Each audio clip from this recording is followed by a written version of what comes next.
Hello everyone, welcome back. इस video में हम figure of speech, metaphor and simile detail में स्टडी करने वाले हैं।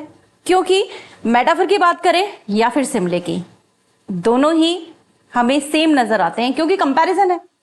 कंपैरिजन जहां पर दिखता है ना, वहां सेंटेंस में हमको लगने लगता है कि या तो मेटाफर होगा या फिर सिमली होगा। अच्छा, सिमली के लिए एक चीज और हमारे माइंड में आती है कि लाइक देख लेते हैं, एज देख लेते हैं और हम लिख देते हैं कि सिमली है।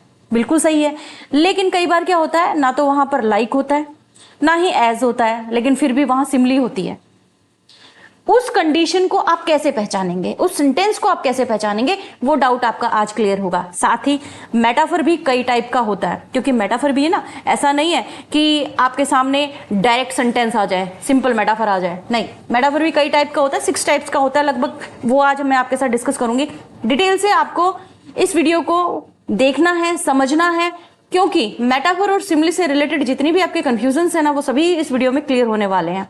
ठीक है, लास्ट में हम डिस्कस करेंगे क्वेश्चंस, यानी क्वेश्चंस की प्रैक्टिस करेंगे, क्योंकि बिना प्रैक्टिस के तो परफेक्ट बनते ही नहीं है। Practice makes a man perfect, तो हमें करनी है प्रैक्टिस। क्वेश्चंस की प्रैक्टिस करेंगे तो मेटाफर और सिमली जो है वो हमारी क्लियर हो जाएगी अच्छे से। चलिए, टाइम वेस्ट नहीं करते, स्टार्ट करते हैं मेटाफर से। एक बार फिर से मेटाफर की डेफिनेशन की रिविजन ले लेते हैं ताकि थोड़ा फ्रेश हो जाए। Metaphor is a figure of speech, आप जानते हैं, that makes a comparison. Comparison metaphor में भी है और सिमली में भी है, मैंने आपको बताया। ठीक है, between to non similar things without the express use of like और एज। एक मोटी सी बात तो ये है कि लाइक नहीं आया, एज नहीं आया और कंपैरिजन है, तो हमने लिख दिया मेटाफर। ठीक है, लेकिन मेटाफर का मतलब है ना, वो क्या है, asserting that two things are identical in comparison rather than just similar। Similar नहीं होती हैं वो, लेकिन आइडेंटिकल, कंपैरिजन के अंदर आइडेंटिकल वो दिखाई जाती हैं। अब मेटाफर में ना आपको समझाने की ये जरूरत है कि उसके स्ट्रक्चर को आप अगर समझ जाएंगे ना, तो आप मेटाफर को पहचान पाएंगे कि इस लाइन के अंदर मेटाफर आ गया है। देखो, मेटाफर का स्ट्रक्चर कुछ इस तरीके से बना हुआ होता है, यानी हमारा एक सेंटेंस है, इसको आप अभी ध्यान मत दीजिए, एक सेंटेंस पर आइए। जैसे सेंटेंस है हमारा, life is a journey. Okay, इसके अंदर 2 पार्ट हैं, सब्जेक्ट, ऑब्जेक्ट। ठीक है, जिसे हम टेनर और व्हीकल बोल रहे हैं। ठीक है, इसे आप ध्यान रखिए। टेनर है, व्हीकल है। टेनर यानी सब्जेक्ट या आइडिया, जहां मेटाफर जो है डिस्क्राइब हो रहा है, जिसके लिए डिस्क्राइब किया जा रहा है। व्हीकल, द ऑब्जेक्ट और idea use to describe the tenor, ये यूज किया जा रहा है इसे डिस्क्राइब करने के लिए। व्हीकल यानी साधन है, ये इसको डिस्क्राइब करेगा।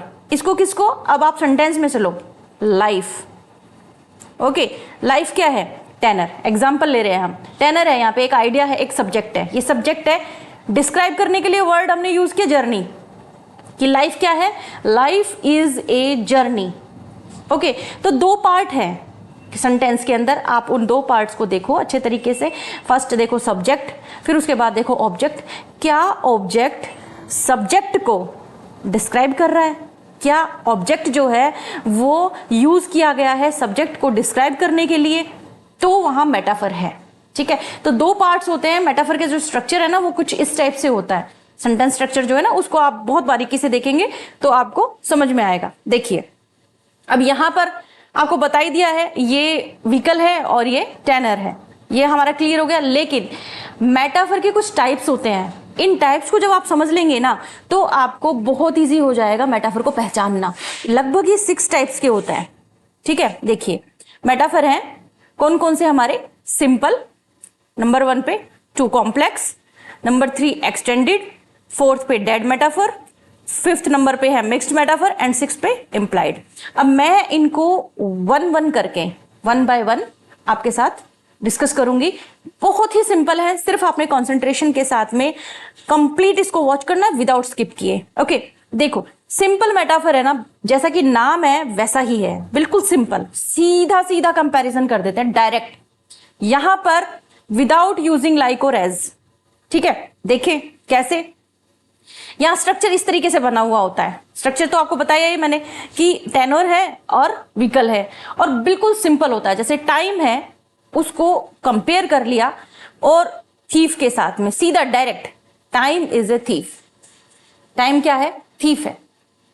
सीधा सीधा आ गया ना एकदम, कोई घुमा फिरा के नहीं कही बात, सीधा कंपैरिजन कर दिया समय का थीफ के साथ में। क्लियर, बिल्कुल सीधा। यानी a simple metaphor also known as a direct metaphor is a basic comparison, बिल्कुल बेसिक कंपैरिजन होता है between two different things without using like और एज। कोई लाइक नहीं आएगा, कोई एज नहीं आएगा, बिल्कुल सीधा सिंपल सटीक तरीके से कंपैरिजन कर दिया, तो वो है सिंपल मेटाफर। ओके, अब सेकंड आपके लिए एग्जांपल है, the word is a stage. सीधा कह रही है ना, डायरेक्ट, कोई लाइक एज कुछ भी नहीं, इसके जैसा उसके जैसा नहीं। The word is a stage, संसार को स्टेज बता दिया, स्टेज के साथ कंपेयर कर लिया, यहां मेटाफर है। ठीक है, नेक्स्ट है हमारा कॉम्प्लेक्स मेटाफर। अब इसको थोड़ा सा आप समझिए, यहां पर क्या होगा, कॉम्प्लेक्स मेटाफर है ना, इसको कंपाउंड मेटाफर भी कहते हैं। ये मेटाफर ऐसा है जिसके अंदर literal meaning is expressed through more than one figurative terms, more than one figurative terms. Okay, और एक कॉम्बिनेशन ऑफ प्राइमरी मेटाफर्स। कैसे, देखिए एग्जांपल के साथ यानी स्ट्रक्चर के साथ समझिए। यहां पे एक होगा टेनर, सब्जेक्ट एक होगा, लेकिन व्हीकल्स टू या टू से ज्यादा हो सकते हैं। जैसे द माइंड, माइंड जो है ना हमारा, ये हमारा सब्जेक्ट है, यानी ये हमारा क्या है, टेनर है। और व्हीकल्स यहां पे दो या दो से ज्यादा हो सकते हैं कि माइंड इज एन ओशियन, एक तो ये आ गया। filled with currents of thought and waves of emotion, filled with currents of thought and waves of emotions। यहां पे दो या दो से ज्यादा व्हीकल्स आ गए ना। filled with, माइंड को ओशन भी बता दिया, ओशन के साथ भी कंपेयर कर लिया, और filled with currents of thought and waves of emotion। तो इस तरीके से ये आ जाता है कॉम्प्लेक्स मेटाफर।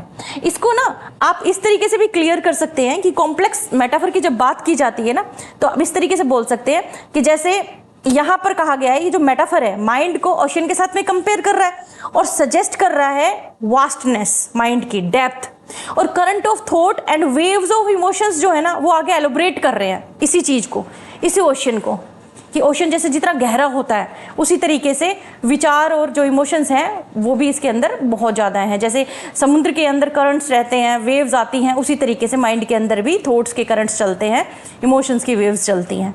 तो ये होता है कंपाउंड मेटाफर। इसके अंदर दो या दो से ज़्यादा व्हीकल्स मिलते हैं। क्लियर है आपका? ठीक है, चलिए आगे चलते हैं। अब हम, ये है एक्सटेंडेड मेटाफर। एक्सटेंडेड मेटाफर में देखिए क्या होता है, एक्सटेंडेड मेटाफर के अंदर भी कंपैरिजन है, लेकिन किस तरीके से है कि एक्सटेंडेड मेटाफर में ना एक जगह तो कंपेयर किया जाता है। ऑल्सो नोन एज कंसीट और sustained metaphor is A metaphor that an author develops over the course of many lines. एक बार उसने कंपेयर कर दिया और फिर कंटिन्यूटी के अंदर आगे वही चीज चलती रहती है। जैसे आपने एज यू लाइक इट पढ़ी होगी विलियम शेक्सपियर की। विलियम शेक्सपियर की एज यू लाइक इट जो है ना, उसके अंदर एक बहुत ही वेल नोन लाइन है, वेल नोन कोट है। वो देखिए किस तरीके से आपके साथ उसको एक्सप्लेन करते हैं कि यहाँ पर बताया है all the words a stage. Word यहाँ टेनर है, टेनर है। स्टेज जो है यहाँ पर व्हीकल बता दिया है। ठीक है, यहाँ एक व्हीकल यूज कर लिया इन्होंने कि वर्ड जो है ना वो एक स्टेज है। मेटाफर यहीं आ गया। अगर इतनी सी लाइन आ गई ना तो यहाँ मेटाफर है, आपने पहचान लिया। अब यही लाइन देखिए आगे, देखो कैसे मतलब ये एक्सटेंड कर रहा है, एलोबरेट कर रहा है कि and all the main and women merely players. कहाँ हैं वो प्लेयर्स? स्टेज पर, है ना। आगे इसी मेटाफर को एक्सटेंड किया जा रहा है। They have their exists and their entrances and one man in his time plays many parts। Stage के ऊपर जिस तरीके से प्लेयर्स आते हैं उसी तरीके वर्ल्ड के अंदर इंसान आते हैं, औरतें आते हैं, औरतें आती हैं, आदमी आते हैं, अपना रोल प्ले करते हैं और दुनिया से चले जाते हैं। ठीक है, ये बात तो यहाँ से शुरू हुई है, ठीक है, लेकिन खत्म यहाँ पर हुई है। और मेटाफर देखिए एक्सटेंड होता जा रहा है। यहाँ वर्ड को स्टेज बताया, फिर वर्ड के अंदर मैन एंड वीमेन जो आए हैं उनको प्लेयर्स के साथ में कंपेयर कर दिया कि वो प्लेयर हैं। फिर उसके बाद में उनका एग्जिस्ट और एंट्रेंस जो है उनका बर्थ और डेथ के साथ कंपेयर कर दिया। ठीक है, फिर टाइम प्ले मैनी पार्ट्स, यहाँ पे जो उन्होंने रोल बताए हैं वो अपनी लाइफ के अंदर जितने रोल प्ले करते हैं उसके साथ में कंपेयर कर लिया। तो इसे कहते हैं एक्सटेंडेड मेटाफर। चलिए आगे चलते हैं। नेक्स्ट है डेड मेटाफर। ये मेटाफर एक ऐसा मेटाफर होता है जो यूजुअली हम ना बोलते हैं, हमें पता तक नहीं होता कि ये मेटाफर है। जैसे a dead metaphor is a figure of speech that has lost the original imagery or of its meaning due to extensive repetitive and popular uses. हम बहुत बार यूज करते हैं इनको, जैसे यूजुअली यूज करते हैं। देखो आपको पता लग जाएगा, इनको फ्रोजन और हिस्टोरिकल मेटाफर भी कहते हैं क्योंकि ध्यान ही नहीं देते हैं हम। हम बोल जाते हैं अपनी आम बोलचाल की भाषा के अंदर, और वो मेटाफर होता है। जैसे time is running out, time is running out. अब यहां पर भी तो कंपैरिजन हो ही गया है, टाइम इज रनिंग आउट, ये हम यूजुअली बोलने के लिए यूज करते हैं ना। तो इसके अंदर क्या है, टाइम इज रनिंग आउट, ये क्या है कि metaphor has become too familiar that people understand it literally meaning. हाँ, there is little time remaining, यानी कि थोड़ा सा समय बचा है, भाग रहा है समय जल्दी जल्दी। तो यहां पर क्या है, डेड मेटाफर है, यहां मेटाफर आया है। आप इस तरीके से अगर डिटेल से इसको समझेंगे ना तो आप पहचान पाएंगे। जैसे नेक्स्ट है हैंड्स ऑफ ए क्लॉक, बोल देते हैं ना हम, जैसे घड़ी होती है, घड़ी के अंदर जो सुई होती हैं उनको बोलते हैं कई बार हैंड्स ऑफ ए क्लॉक बोलते हैं। तो हैंड्स ऑफ ए क्लॉक क्या है, ये मेटाफर है। यहां पर ये क्या क्लियर कर रहा है, इस यहां पर क्या बताना चाह रहा है, ओरिजिनल मेटाफोरिकल इमेज हमारे सामने आ जाती है। क्या कि phrase is taken literally to mean the clocks pointer, clock के पॉइंटर जो है ना वो हमारे सामने बताए जा रहे हैं। यहाँ हैंड्स नहीं होते हैं क्लॉक के, लेकिन जो पॉइंट्स होते हैं, जैसे घड़ी है, घड़ी के अंदर सुई नहीं बनी होती है इस तरीके से, इनको हैंड्स बता दिया, ठीक है। तो इन्हें डेड मेटाफर बोलते हैं। उसके बाद heart of the city, city का हार्ट नहीं होता, लेकिन देखो कंपैरिजन कर दिया, एक तरह से बता दिया शहर के, मतलब एक तरह से सिर्फ मेन जो जगह है उसके बारे में बात कर रहे हैं। यहाँ पे सिटी का जो सेंटर है ना उसके बारे में बात कर रहे हैं। और बहुत बार यूज करते हैं हम ये word heart of the city, जैसे कहीं किसी शहर के अंदर घूमने जाते हैं, हार्ट ऑफ द सिटी कह देते हैं, हार्ट ऑफ द कंट्री बोल देते हैं। जैसे दिल्ली को बोला जाता है कि हिंदुस्तान का दिल कौन, दिल्ली है, तो हार्ट ऑफ द कंट्री। इस तरीके से ये वर्ड्स ना, ये फ्रेजेस जो है हम यूजुअली हमारी कन्वर्सेशन में यूज करते हैं, बट भूल गए हैं कि ये भी मेटाफर है, तो इन्हें डेड मेटाफर बोलते हैं। नेक्स्ट है हमारा मिक्स्ड मेटाफर। अब ये क्या होता है, देखिए मिक्स्ड मेटाफर में यानी ये फिगर ऑफ स्पीच है जिसके अंदर कंबाइन किया जाता है टू और मोर desperate metaphors को in a way that can create an unintentionally comic effect। थोड़ा सा कॉमिक इफेक्ट आ जाता है, ये थोड़ा सा आपको समझने में प्रॉब्लम करेगा, क्योंकि क्या है इसके अंदर दो लाइंस को मिक्स किया जाता है, दो लाइन है उन्हें मिक्स किया गया है। देखो, we will burn that bridge when we come to it, इनको ना मिक्स कर दिया। कैसे, ओरिजिनल मेटाफर्स जो है ना वो ये थे कि we will cross the bridge when we come to it, don't burn your bridges. ये दो सेंटेंसेस थे, इनको मिक्स करके इस तरीके से एक बना दिया गया। अब यहां पर मेटाफर कैसे है, अब आप ये कहेंगे कि यहां मेटाफर कैसे आया। देखो, we will cross the bridge when we come to it, है ना, इसके अंदर क्या किया गया है, ओरिजिनल मेटाफर तो ये है ही। अब यहां पर जो यूज हुआ है, एक्सप्लेन कैसे करेंगे कि मिक्सिंग जो की गई है इन मेटाफर्स की, ये क्रिएट कर रहा है ह्यूमरस एंड नॉन, मतलब फ्रेज है एक तरह से, नॉनसेंशियल जो फ्रेजेस होती है ना उस तरीके से। जैसे एक एग्जांपल अगर मैं लूँ यहाँ पे तो बोल सकते हैं इट्स नॉट रॉकेट सर्जरी, है ना, जबकि होता क्या है, इट्स नॉट रॉकेट साइंस, या फिर ये कह सकते हो कि इट्स नॉट ब्रेन सर्जरी। अब दोनों को मिला के कर दिया इट्स नॉट रॉकेट सर्जरी, इस तरीके से। यानी वो होता है मिक्स्ड मेटाफर, अलग अलग दो मेटाफर थे, दो लाइंस थी जिनमें अलग अलग मेटाफर यूज हुए, दोनों को मिक्स करके एक जगह लिख दिया गया कि we will burn that bridge when we come to it. चलिए आगे चलते, आगे है इम्प्लाइड मेटाफर, और यही यूजुअली यूज करते हैं ज्यादातर, राइट, इम्प्लाइड मेटाफर। इसे थोड़ा ध्यान से देखिएगा। An implied metaphor is a type of metaphor that compares two unlike things but it does so without mentioning one of the object of comparison. यहां मेंशन नहीं करेंगे ऑब्जेक्ट को, लेकिन यहां आपको पता चल जाएगा, फिर भी मेंशन नहीं करेंगे। जैसे एग्जांपल के तौर पे स्ट्रक्चर देखेंगे तब हमें समझ में आएगा। यहां पर बताया गया है कि he brayed his refusal to live. हाँ, अब इन्होंने यहां पर ये सेंटेंस यूज कर लिया, क्या यूज किया कि he brayed his refusal to live. अब यहां जो इम्प्लाइड व्हीकल है ना, इम्प्लाइड व्हीकल जो है वो है डोंकी की आवाज। डोंकी जो है ना आवाज करता है ना, साउंड जो निकालता है उसको बोलते हैं ब्रेड। तो ये एक तरह से क्या है, यहां इम्प्लाइड मेटाफर है, क्योंकि सीधा डायरेक्ट इन्होंने डोंकी मेंशन नहीं करा। यहां उन्होंने डोंकी की बोली गई जो आवाज है उसके लिए ब्रेड वर्ड यूज किया है, यानी he brayed his refusal to live. वो इंसान है लेकिन मना करने के लिए क्या कर रहा है, ब्रेड कर रहा है। तो ये भी एक मेटाफर है। It means the sentence implies that the person is being stubborn like a donkey by using brayed, a term specifically associated with the animal, है ना। ये बोला है उसने, जैसे मान लो एक मिनट के लिए ये कहे कि ही बार्क्स, अब बार्क करने का काम तो डॉगी करते हैं ना, अब ही बार्क्स बोल दिया तो इसका मतलब क्या है, उसको डॉगी के साथ में कंपेयर कर दिया, डॉग के साथ कंपेयर कर दिया। तो डायरेक्टली उन्होंने कोई ऐसा कोई वर्ड यूज नहीं किया, ऐसा व्हीकल यूज नहीं किया जो ये कहे कि देखो कंपैरिजन के लिए वर्ड यूज कर लिया, लेकिन फिर भी उन्होंने यहाँ पे इंप्लाई किया है, तो इसको बोलते हैं इंप्लाइड मेटाफर। क्लियर है हमारा? जैसे नेक्स्ट सेंटेंस और देख लो, इससे और क्लियर हो जाएगा। She sailed through her exam. Sailed, अब ये जो सेल्ड वर्ड है ना, ये किसके लिए यूज होता है? शिप और बोट के लिए यूज होता है, क्योंकि sailing is an action associated with ships, you know, कि she sailed through her exam. अब सेल्ड यूज किया है यहाँ पे, शिप नहीं आया, बोट नहीं आया, नहीं आया ना, लेकिन कंपैरिजन तो हो गया। किस तरीके से उसने एग्जाम के अंदर किस तरीके से किया, क्या किया उसने एग्जाम में, वो कैसे रही? ऐसे रही जैसे कि बोट जो है वो सेल करती है, यानी मेहनत करी है उसने बहुत। हाँ, कि the sentence implies that she handled her exam. उसने अपने एग्जाम जो है ना बहुत स्मूथली हैंडल करे हैं, बहुत मेहनत करी है, इजीली उसने अपने एग्जाम जो है वो क्लियर कर लिए या फिर पास आउट कर लिए, जो भी है। Like a ship selling effortlessly through water, जिस तरीके से शिप्स जो है एफर्टलेसली चलती है वाटर में। समझ में आया आपको? इंप्लाइड मेटाफर इस तरीके का होता है, तो इसे भी आप देखते पहचान जाएंगे, और यूजुअली ना यही यूज होता है, तो यही आपको देखने को मिलता है। एक चीज और मैं आपको बताना चाहूंगी, आपको ये चीज मेंशन नहीं करनी है कि इंप्लाइड मेटाफर है, मिक्स्ड मेटाफर है, डायरेक्ट मेटाफर है, डेड मेटाफर है, ये नहीं बताना। बताना आपको यही है कि ये मेटाफर है, लेकिन ये चीज आपको सिर्फ इसलिए करवाई गई है ताकि आपका कॉन्सेप्ट क्लियर हो सके, आप सेंटेंस को पढ़कर आइडेंटिफाई कर सकें कि ये मेटाफर है। क्लियर है ना?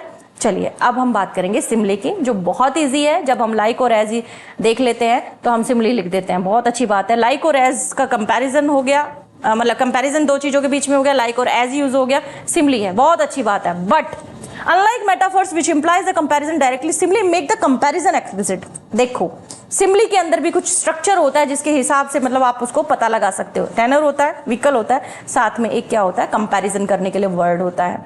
देखो सब्जेक्ट और आइडिया, टेनर आप जानते ही हैं, ये ऑब्जेक्ट है और आइडिया है जो डिस्क्राइब करता है इसको। और कंपेरेटर का मतलब क्या होता है, ये कंपैरिजन के लिए यूज होता है, लाइक और एज। अब लाइक और एज की जगह ना और भी वर्ड्स आते हैं, लेकिन लाइक और एज को तो आप देखते ही पहचान जाएंगे, लाइक आ गया, एज आ गया, आप समझ जाएंगे जी सिमली है, ठीक है। लेकिन एक चीज और है जहां सिमली होती है और कुछ वर्ड्स आते हैं, उन पर आपको ध्यान देना है। Similes are typically known for using like and as, आप बहुत अच्छे से जानते हैं। They can also use other words also. अब इन अदर वर्ड्स पर ध्यान देना है आपको, वो है सच एज, सो, देन। ये जो आ जाए ना तो भी सिमली ही है, क्योंकि ये क्या है, वर्ब्स ऑफ कंपैरिजन।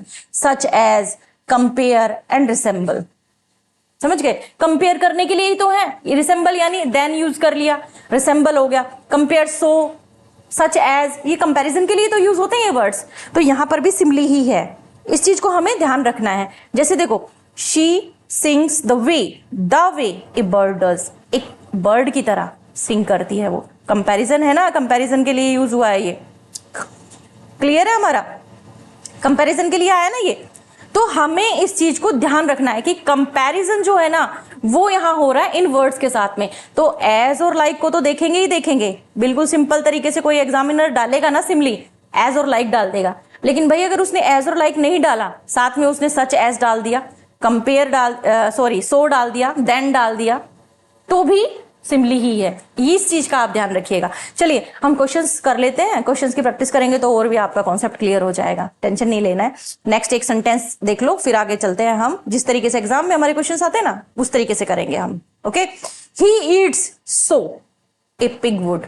अब देखो सो, ये जो सो है ना, मैंने बताया था आपको सो भी आ सकता है, सो आ गया तो यहां सिमली है, ठीक है। अब लाइक एज नहीं है लेकिन सो है, यहां लाइक एज नहीं है, द वे है, ये सिमली है। अब हम सेंटेंसेस करेंगे, चलिए आगे चलते हैं।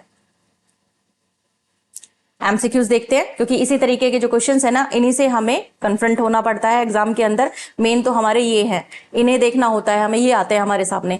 देखो वेरी फर्स्ट क्वेश्चन है, रॉबर्ट बर्न की पोम है एक, ए रेड रेड रोज। उसके अंदर एक लाइन है कि O my love is like a red red rose. अब यहां पर बहुत सिंपल आपके लिए इंडिकेशन आ गया, लाइक आ गया, ठीक है। आपके माइंड में स्ट्राइक कर गया होगा कि ये सिमली है। बिल्कुल सही आपके माइंड में स्ट्राइक करा है जी, सिमली ही है, क्योंकि सिंपल सी चीज आपके सामने आ गई, लाइक। लेकिन आगे नहीं होने वाला ऐसा, आगे ध्यान देना आप। एमिली डिकिंसन की पोएम है हो, इसके अंदर पोएम का नाम है hope is a thing with feathers. इसकी लाइन है hope is the thing with feathers, hope is the thing with feathers is an example of what. अब ध्यान देना, होप है और फीदर है, होप और फीदर दो चीजें हैं, कंपैरिजन हो रहा है। तो बताइए यहां मेटाफर होगा, सिमिली होगा, पर्सोनिफिकेशन और हाइपरबोल होगा। देखो पर्सोनिफिकेशन एंड हाइपरबोल इन दोनों की तरफ तो आज हम देखेंगे ही नहीं इस वीडियो के अंदर। क्यों? बात मेटाफर और सिमिली की हो रही है। हमें सिर्फ कंफ्यूजन जब आता है ना, इन दो के बीच में आता है ज्यादातर, जब लाइक और एज देखने को ना मिले और कंपैरिजन भी है, तब हम कंफ्यूज हो जाते हैं यार मेटाफर लिखें या सिमिली लिखें। तो होप है फीदर के साथ कंपेयर हो रही है, यहां मेटाफर है क्योंकि एज वगैरह कुछ यूज नहीं हुआ और एक जैसी चीज नहीं है, फिर भी कंपैरिजन हो रहा है। आपको ये बताया था ये कैसा कंपैरिजन है, hope is the thing with feather. Feather पक्षी होते हैं ना, और होप के साथ में इसको कंपेयर किया जा रहा है, तो ये सीधा सीधा डायरेक्टली क्या है, मेटाफर है। नेक्स्ट है हमारा विलियम ब्लैक की पोएम है द टाइगर, अपन ने पढ़ाई भी है। इसके अंदर लाइन है tiger tiger burning bright, tiger tiger burning bright. अब देखो टाइगर टाइगर बर्निंग, बर्निंग आया ना, बर्निंग ब्राइट, ये किस चीज का एग्जाम्पल है, मेटाफर का एग्जाम्पल है। क्लियर है, क्योंकि एज और लाइक तो है ही नहीं, साथ में कंपैरिजन वाला कोई सा भी वर्ड यहाँ देखने को नहीं मिल रहा हमें। यहाँ पर सीधा सीधा हमें क्या दिख रहा है, टाइगर टाइगर बर्निंग ब्राइट, उसके कलर को कंपेयर किया गया है टाइगर के, बर्निंग ब्राइट। ओके चलिए, in Robert Frost poem the road not taken के अंदर लाइन है कि two roads diverged in a yellow wood. Two road यानी टू ऑप्शन, एक तरह से टू रोड्स जो है ना, ये क्या हो गए आपके सामने, उसके अंदर ऑप्शन समझ लीजिए आप कि टू ऑप्शंस हैं आपके सामने और आपको कोई एक चूज करना है। ठीक है, divorced in a yellow would, ये किस चीज का एग्जाम्पल है? देखो ये एग्जाम्पल है मेटाफर का। क्यों?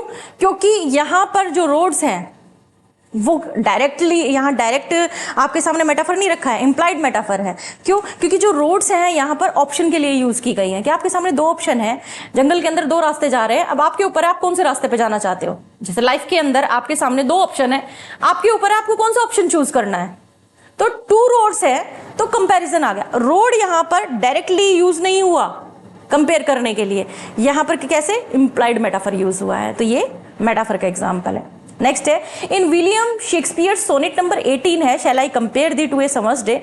यहां खुद ये जो सोनेट है, सोनेट का जो टाइटल है, ये सोनेट की लाइन भी है, ये किस चीज का एग्जाम्पल है कि shall I compare thee to a summer's day, shall I compare thee. अब देखो compare thee, thee you to a summer's day, ये कैसा बेस्ट एग्जाम्पल है सिमिली का। क्यों? क्योंकि shall I compare thee to a summer's day, compare बताया था ना आपको, सिमिली के अंदर एज और लाइक नहीं आया, लेकिन फिर भी ये वर्ड्स आ गए तो क्या है, वो सिमिली ही है। इसीलिए मैंने आपसे कहा कि ध्यान से देखना इस वीडियो को। अगर आपने थोड़ा जल्दबाजी करी है, यहां तक पहुंच गए हैं, तो भी एक बार पीछे जाकर वापस से आप इसको डिटेल से देखें। डिटेल से देखेंगे तो आपका कॉन्सेप्ट क्लियर हो जाएगा। नेक्स्ट क्वेश्चन पर चलते हैं। रॉबर्ट फ्रॉस्ट की पोएम है फायर एंड आइस। इसके अंदर एक लाइन है some say the world will end in fire, some say in ice. अब देखो यहां पर आपको देखते ही पहचान आ जाएगी, अगर आपने इसको पहले जो एक्सप्लेनेशन उसको ध्यान से सुना है तो, कि सम से द वर्ड, वर्ड है यहां पर, will end in fire, some say in ice. ठीक है, कितना प्यारा एग्जाम्पल है मेटाफर का। कुछ लोग कहते हैं फायर से खत्म हो जाएगा, कुछ लोग कहते हैं आइस से खत्म हो जाएगा, ये जो संसार है वो। तो ये क्या हो रहा है, एक्सटेंड हो रहा है ना, मेटाफर यूज कर लिया, ठीक है, और वो एक्सटेंड हो रहा है आगे। क्योंकि देखो ये जो एग्जाम्पल्स है ना, ये जब अपन करते हैं, ये जो क्वेश्चंस जो हैं, ये जब अपन करते हैं, इनकी प्रैक्टिस जब अपन करते हैं ना, जब अपना कॉन्सेप्ट अच्छे तरीके से क्लियर होता है। ठीक है, चलिए आगे चलते हैं।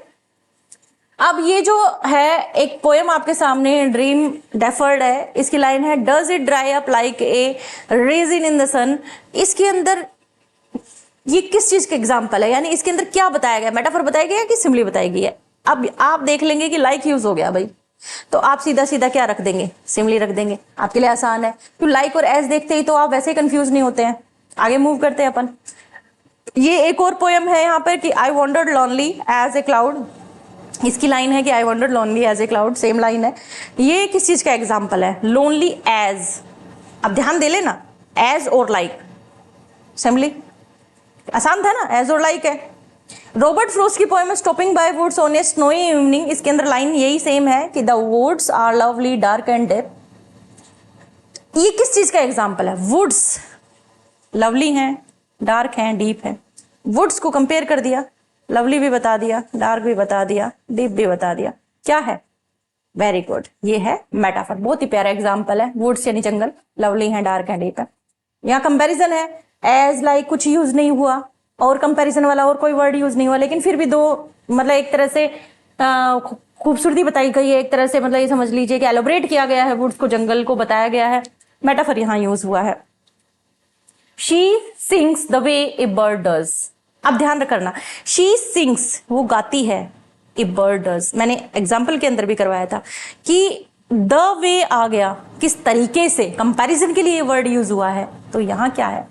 वेरी गुड, यहाँ सिमिली है। बिकॉज देखिए, जहां डायरेक्ट आपको कंपैरिजन दिखाई दे जाता है ना, सीधा सीधा कोई भी एक बीच में वर्ड यूज करके और आपको कंपैरिजन दिखाई दे जाए ना, बस वहां आपके माइंड में स्ट्राइक हो जाना चाहिए कि सिमिली है। और ये ना डिटेल से जब आप पढ़ते हो तभी आपको समझ में आता है। आप जल्दी जल्दी छोटा सा एक डेफिनेशन लिया और जल्दी से मूव कर गए तो वहां पे आपके क्वेश्चन के गलत होने की संभावना हो जाती है। तो थोड़ा टाइम ही तो देना है, आप थोड़ा सा टाइम दे दीजिए, जरा सी कॉन्सेंट्रेशन दे दीजिए। और वीडियो पर आ गए तो वीडियो को लाइक, शेयर और सब्सक्राइब जरूर कर लीजिए। Next, she runs faster than a cheetah. Than comparison का वर्ड है। वेरी गुड, सही समझ रहे हैं आप, सिमिली ही है ये। She sings in a manner that a bird would. बहुत आसानी से कर पाएंगे इसको आप। She sings in a manner that a bird would. क्या कहेंगे? सिमिली है ये। बहुत इजीली आपको ये समझ में आया होगा। और अगर आपको समझ में आ गया, लाइक कर दीजिए, जल्दी से शेयर कर दीजिए और चैनल को सब्सक्राइब करे बिना मत जाइए। Thanks for watching.